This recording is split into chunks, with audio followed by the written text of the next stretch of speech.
Outre des médicaments vendus sans ordonnance dans ce vaste marché en plein cœur de Douala, cette impatience dissimule derrière les comptoirs, soulèvent un pan de leurs vêtements et se font injecter sans penser aux complications. Même si les clients rencontrés se disent satisfaits. Moi j'aime le moins cher. La pharmacie sont chers. C'est pas tout le monde qui a l'argent pour aller à la pharmacie acheter. Et quand vous achetez ici, là, ça vous satisfait? Bien sûr, ça me satisfait. Si ça ne me soignait pas, moi, un peu de revenir. C'est pour ça que moi, je viens toujours acheter mes médicaments.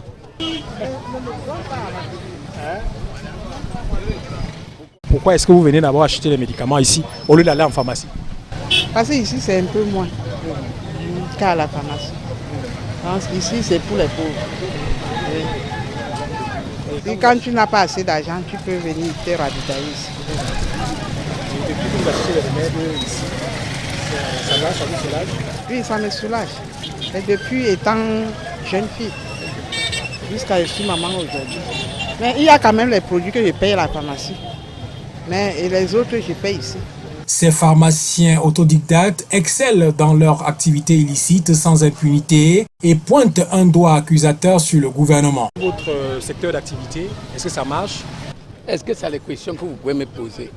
D'abord, il fallait, pour moi, je me disais que ce n'est pas les questions que tu peux demander à ces Camerounais parce que nous-mêmes nous vendons. On vend, c'est parce qu'on manque quoi faire. Est-ce qu'il y a une garantie pour nous que nous vendons le remède? C'est ce qui vient de payer maintenant là. Est-ce que nous avons une garantie? C'est parce que les Camerounais sont abandonnés à eux-mêmes. Ce n'est pas parce que nous vendons, c'est parce que nous avons manqué même de travail. Vous avez compris? C'est pas parce qu'il n'y a quelle garantie. Il faut qu'on dise la vérité en face. Nous, les Camerounais, on vend parce qu'on manque quoi faire. C'est pour ça qu'on vend, parce qu'on voit des fois certains de nous maîtrisent ce domaine, c'est pour ça qu'on vend. Ce n'est pas tout le monde qui vend qui est conscient. Mais si le gouvernement nous a abandonnés, les Camerounais à eux-mêmes, vous voulez qu'on fasse quoi? Les prix pratiqués favorisent l'affluence des clients, ceci au détriment des pharmacies conventionnelles. Ils ont raison de se plaindre que nous les coupons les pieds. Pourquoi? Parce que il y a des produits comme qu'on vend à la pharmacie pour peut-être de 7 000 francs ici, nous les vendons peut-être à 4 000, 3 500, au moins la moitié du prix de la pharmacie. Ils ont raison de vendre ça, c'est parce qu'ils payent les loyers, l'électricité, les employés, les taxes. Mais chez nous, nous ne payons pas les taxes. Ce n'est pas peut-être dit que si on nous demande de payer les taxes, on ne doit pas le faire. C'est parce que nous sommes vraiment dans un pays là où le gouvernement nous a laissé un laisser-aller, donc peut-être en trouvant les voies et moyens pour pouvoir nous réintégrer aussi, pour trouver les moyens de vivre. On ne peut que se débrouiller comme ça parce que nous n'avons pas les moyens d'aller voler comme les autres. Même s'ils exercent chaque jour sous les yeux des autorités, ces pharmaciens autodidactes sont conscients du fait que leur activité est illégale et s'attendent à chaque fois à une visite surprise de la brigade de lutte contre les faux médicaments. Quand ils se plaignent déjà au niveau du Grand Haut, et ils sensibilisent. C'est comme ça qu'on descend dans la rue, on porte tout pour aller brûler. Mais ça ne devait pas nous faire mal si eux ils portaient, ils criaient ce qui est de bon pour peut-être sauver ceux de la campagne, les prisonniers. Oui.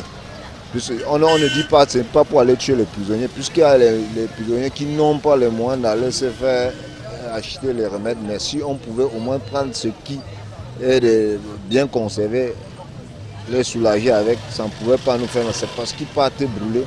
Souvent même, à la fouille, ils retirent ce qui est important pour eux, ils brûlent le reste. De bonnes guerres entre ces deux camps qui durent et perdurent, même si cela ressemble à un match de football, ou même de bons amis peuvent se bagarrer parfois en public pour jouer le jeu.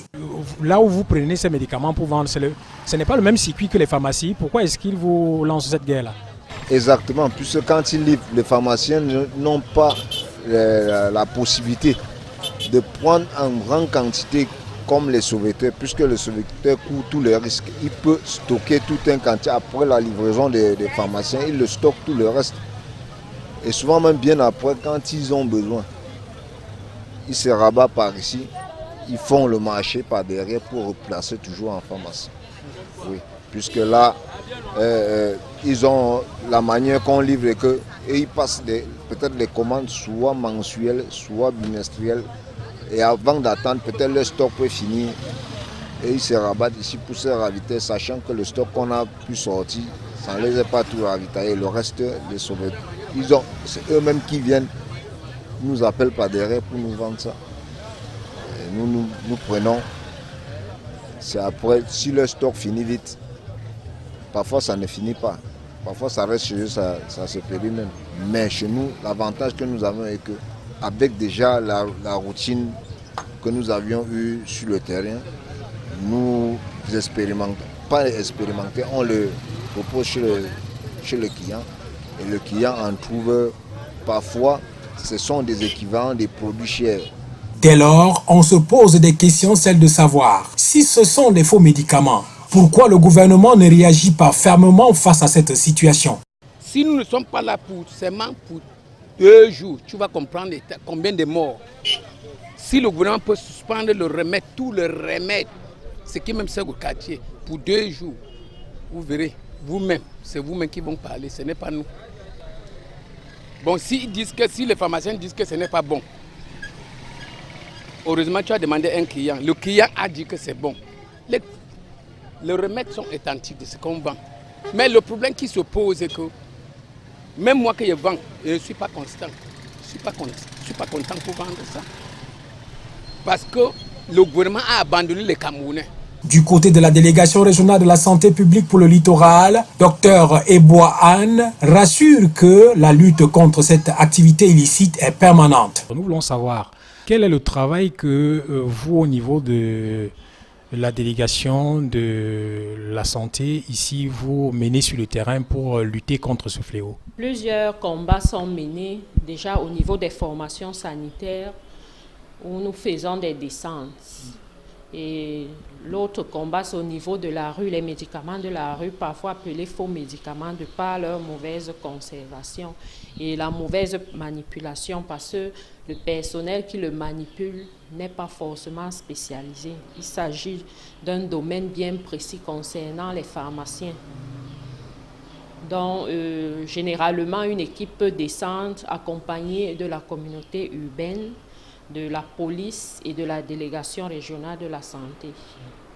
Donc, le ministère de la Santé, de par les pharmaciens, sont spécialisés pour cela et sont capables de prouver que le médicament n'est pas bon. Et quand nous le déclarons, la police est là pour sécuriser, pour nous protéger et pour transporter les produits qui seront détruits plus tard, bien sûr. Alors maintenant, comment comprendre qu'au vu de toute cette lutte-là, on retrouve toujours ces vendeurs de médicaments, ce commerce illicite de médicaments qui dans les hôpitaux, qui dans la rue? C'est là de répondre à cette question parce que quand on parle de médicaments, c'est argent. Justement, c'est très difficile de remédier à cela. Nous demandons à la population d'être d'abord responsable et qu'ils s'inquiètent de leur santé parce que quand vous avez une ordonnance ou un problème de santé, dirigez-vous vers la structure agréée pour cela. Il y a des pharmacies qui sont dirigées par des pharmaciens qui ont reçu une formation. Ce sont des docteurs en pharmacie qui savent comment manipuler les produits, qui savent comment les conserver. Donc, c'est mieux de se diriger vers un hôpital ou bien une officine.